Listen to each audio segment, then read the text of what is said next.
In July 2018, after President Donald Trump warned Iran's president not to threaten the United States, a rejoinder came not from the Iranian leader but from a military figure perhaps even more powerful. "It is beneath the dignity of our president to respond to you," Major General Qassem Soleimani declared in a speech in western Iran. "I, as a soldier, respond to you." On Friday, Soleimani was reported killed in an airstrike in Baghdad.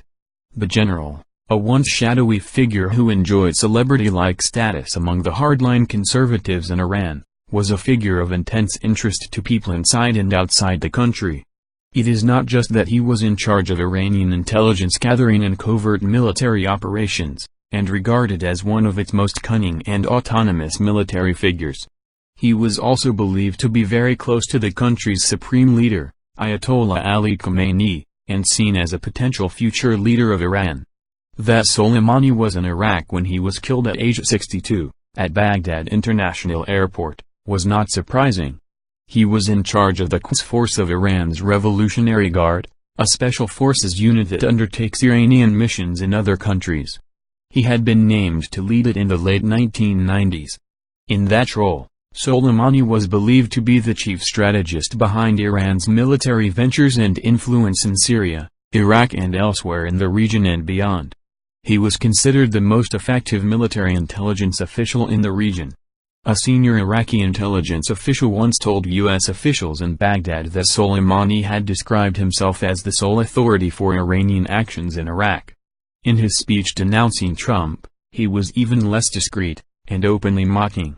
"We are near you, where you can't even imagine," he said. "We are ready. We are the men of this arena." Well before the speech, U.S. officials had learned to see Soleimani as a formidable adversary. After the 2003 U.S.-led invasion of Iraq that toppled Saddam Hussein, the United States accused Soleimani of plotting attacks on U.S. soldiers. The general worked to expand Iran's influence in Iraq, tying down the U.S. military. The Iranian government was determined to retain its influence in the region and felt threatened by the expanding U.S. military presence on its western and eastern flanks. And in 2011, the Treasury Department placed him on a sanctions blacklist, accusing him of complicity in what U.S. officials called a plot to kill the Saudi ambassador to Washington.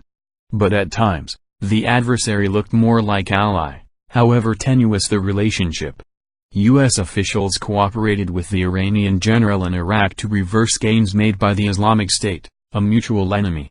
At the height of the Iraq War, as the Quds Force under Soleimani armed and trained Shiite militias in Iraq, the general was stoking violence and then mediating the conflict so he could make himself indispensable and keep the Iraqis off balance, former U.S. officials have said.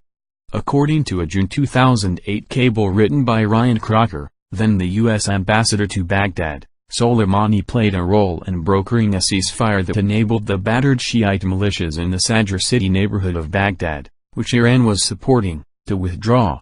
In 2015, Soleimani was in the northern Iraqi city of Tikrit, commanding Iraqi Shiite militias that were trying to recapture it from ISIS fighters.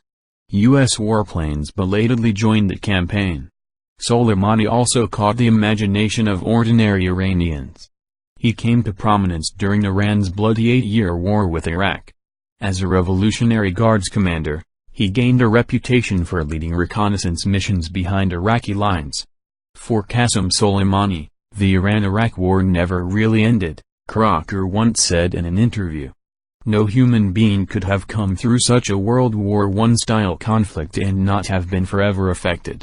His strategic goal was an outright victory over Iraq, and if that was not possible, to create and influence a weak Iraq.